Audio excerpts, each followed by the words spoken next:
ওপেনিংয়ে তামিমের সঙ্গে আবারও ফিরছেন পারভেজ ইমন। পেস ইউনিটে থাকছে রথ বদল, পাশাপাশি থাকবে আরও বেশ কিছু চমক। সব মিলে সুপার ফোরে কেমন হতে যাচ্ছে টাইগারদের সেরা একাদশ, সেটাই জানবো রিপোর্ট। সবশেষ ম্যাচে আফগানদের বিপক্ষে 4 পরিবর্তন নিয়ে মাঠে নেমেছিল বাংলাদেশ। স্পিন বান্ধব একাদশ, এক বোলার কম এবং ব্যাটিং অর্ডারের বেশ কিছু জায়গায় রদবদল করে একাদশ সাজায় টিম ম্যানেজমেন্ট। সেগুলো অবশ্য কাজেও দিয়েছিল দারুণভাবে। ডু অর ডাই ম্যাচে জয় তুলে নেয় লিটন বাহিনী। কিন্তু এবার আরও বড় চ্যালেঞ্জ নিয়ে মাঠে নামছে টিম টাইগার্স। গ্রুপ পর্বের বাধা টপকে এখন মিশন সুপার ফোর। সেখানে প্রথম ম্যাচে আবার নতুন করে 3টি পরিবর্তন নিয়ে লড়াইয়ে নামতে পারে শ্রীলঙ্কার বিপক্ষে। চলমান এশিয়া কাপে এখন পর্যন্ত 3 ম্যাচে 2 জয় তুলে নিয়েছে বাংলাদেশ, যার সুবাদে গ্রুপ রানার্স আপ হয়ে সুপার ফোরে যায় লিটন দাসের দল। টাইগারদের আগের সবগুলো ম্যাচ অনুষ্ঠিত হয়েছিল আবুধাবির মাঠে, তবে সুপার ফোরের লড়াই হবে দুবাই আন্তর্জাতিক ক্রিকেট স্টেডিয়ামে। তাই স্বাভাবিকভাবে ভিন্ন পরিকল্পনা ও একাদশ সাজাতে হবে টিম ম্যানেজমেন্টকে, যার সুবাদে আজ শ্রীলঙ্কার সাথে ম্যাচে দেখা যেতে পারে কয়েকটি পরিবর্তন। টাইগারদের ওপেনিং পজিশনে থাকবেন আগের ম্যাচের হাফ সেঞ্চুরিয়ান তানজিদ তামিম।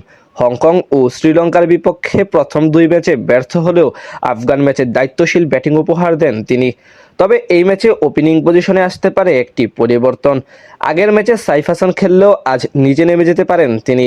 তবে একাদশে নতুন করে অন্তর্ভুক্ত হতে পারেন পারভেজ হোসেন ইমন।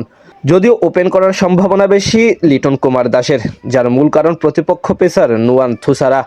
বাঁহাতি ব্যাটারদের বিপক্ষে বেশ বিপজ্জনক তিনি, তাই তাকে সামলাতে ওপেন করতে পারেন লিটন। সেক্ষেত্রে 3 নম্বরে খেলতে পারেন পারভেজ হোসেন ইমন।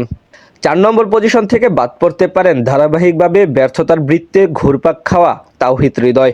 টানা 3 ম্যাচে উল্লেখযোগ্য কোনো রান করতে না পারা এই ব্যাটারের বদলে এই পজিশনের দায়িত্ব সামলাতে পারেন সাইফ হাসান। তাকে অবশ্য নেওয়া হবে ষষ্ঠ বোলারের অভাব পূরণ করার জন্য। 5-এ থাকতে পারেন বাঁহাতি পাওয়ার হিটার শামীম হোসেন পাটোয়ারি। এই ম্যাচে তাকে রাখতে হবে গুরুত্বপূর্ণ ভূমিকা। তবে প্রশ্ন আছে জাকের আলী অনিক ও নুরুল হাসান সোহানের মধ্যে। সেখান থেকে একজন বাদ পড়তে পারেন, যে ঝুঁকিতে বেশি আছেন জাকের আলী অনিক। গত ম্যাচে ব্যর্থ হওয়ার কারণে আজ তার জায়গায় ফিরতে পারেন অফ স্পিনার শেখ মাহাদি হাসান। তার সঙ্গে স্পিন বিভাগে আরও থাকতে পারেন রিশাদ হোসেন।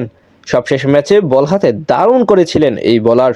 তবে চমক হিসেবে সেই ম্যাচে সেরা প্লেয়ার হিসেবে নির্বাচিত হওয়া নাসুম আহমেদকে ড্রপ করতে পারে টিম ম্যানেজমেন্ট, কারণ লঙ্কানদের ব্যাটিং অর্ডারের 4 জনই বাঁহাতি। তাই তার জায়গায় ফিরানো হতে পারে পেসার তানজিম হাসান সাকিবকে। তার সাথে আরও থাকবেন কাটার মাস্টার মুস্তাফিজুর রহমান এবং তাসকিন আহমেদ। এবার আরও বড় চ্যালেঞ্জ নিয়ে মাঠে নামছে টিম টাইগার্স।